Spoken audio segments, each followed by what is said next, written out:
Les Aventuriers du Rail Inde.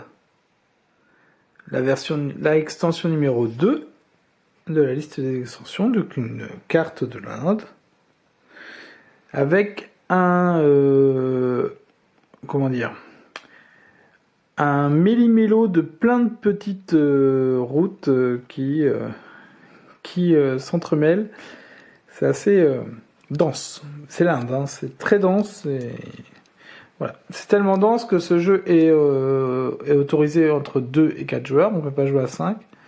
On se joue avec les 45 wagons. Je vérifie, parce que ça, j'ai pas vérifié. Les 45 wagons des Aventuriers du Rail. Et c'est un jeu qui est, comme je le disais, assez tendu.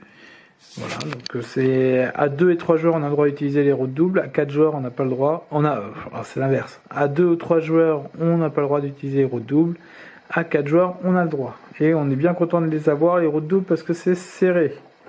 Donc c'est un jeu où l'on pioche 4 cartes de destination en début de partie. Il faut en garder au moins 2 sur les 4. Les autres sont remises sous le tas des cartes de destination, comme d'habitude. C'est un jeu qui a des ferries. Je rappelle que les ferries sont des routes comme ça, où il y a des locomotives à placer. Donc voilà, donc là c'est un grand trajet de 4, 8, donc qu'on retrouve pas souvent en fait dans les Aventuriers du Rail, un trajet de 8. Donc les ferries sont les routes là qui bordent l'Inde. Ici elles sont toutes grises. Voilà, et surtout dans ce jeu-là, il y a le bonus de fin de partie qui s'appelle le mandala. Et pour bien expliquer le mandala, j'ai fait un exemple. Alors le mandala, si je fais de manière générique, un mandala, c'est réussir un objectif en fait en le réussissant de 2 façons différentes. Totalement de 2 façons différentes. Alors, je vais expliquer avec des exemples. Nous avons par exemple... voilà, j'avais préparé un exemple qui n'est pas du tout réalisé, donc du coup... voilà. Nous avons par exemple le Katni... On va attendre que Ah bah si ça se fait pas, ça va être long. Donc alors, je vais montrer mes 4 que j'ai préparés. Voilà. Donc là, comme ça on les voit bien. Donc je vais parler dessus en premier. Katni Kwanda. Katni Kwanda. Vous retenez? Alors, Katni Kwanda. Alors, Katni Kwanda, c'est ici. Katni, c'est ici. Bah, si on regarde bien, il y a 2 manières d'arriver à cet objectif. Une première manière et une deuxième manière. Donc du coup, j'ai réalisé un mandala. Ça, c'est un mandala. Donc la première, par exemple, Katni Kwanda, elle est réalisée, validée. La deuxième, alors je la prends comme ça parce que c'est plus simple, il fait mieux la poids. Bhopal Calcutta. Bhopal Calcutta, par exemple, là, elle n'est pas réalisée, puisque Calcutta c'est ici et Bhopal c'est ici. La celle qui est en plein milieu là. Donc vous voyez, là, de Calcutta, je peux aller jusqu'à Bhopal. De Calcutta, je peux aller jusqu'à Bhopal.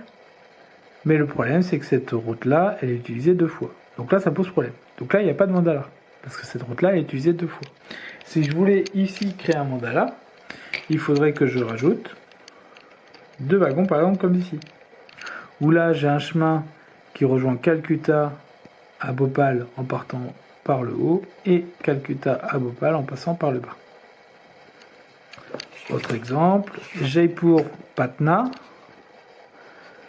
Jaipur Patna, je pars d'ici, je rejoins Patna qui est ici, ou je prends la route là pour aller rejoindre Jaipur. Donc là j'en ai bien 2 différents, c'est bon, il est validé.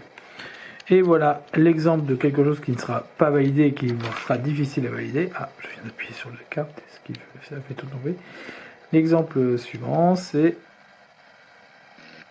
Jodhpur Lucknow. Alors, Jodhpur Lucknow, Jodhpur est là, et Lucknow est là. Donc là, je suis presque à réaliser le mandala, puisqu'il y a 2 voies qui vont au même endroit, sauf que là, Jodhpur, il n'y a qu'une voie pour aller à Jodhpur. Alors si je voulais un mandala ici, il faudrait que je construise ça et ça. ou ça, ça et ça. Donc voilà. Donc qui dit mandala dit piochage de cartes vraiment très serré, possibilité de faire deux routes. Alors vu que comme c'est serré, je vous dis pas la galère, c'est dur. Par contre, les mandalas ils réussissent beaucoup de points. Donc là, si on reprend ma partie avec l'extension ici que j'ai fait, du coup là j'ai réussi 3 mandalas. Qui dit réussir 3 mandalas dit que j'ai réussi à gagner 20 points à la fin de la partie.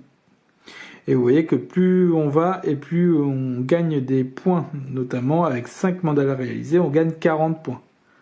40 points, c'est assez énorme dans cette aventure de rail là, où les points sont pas énormes. Les points à gagner sont pas énormes dans les objectifs.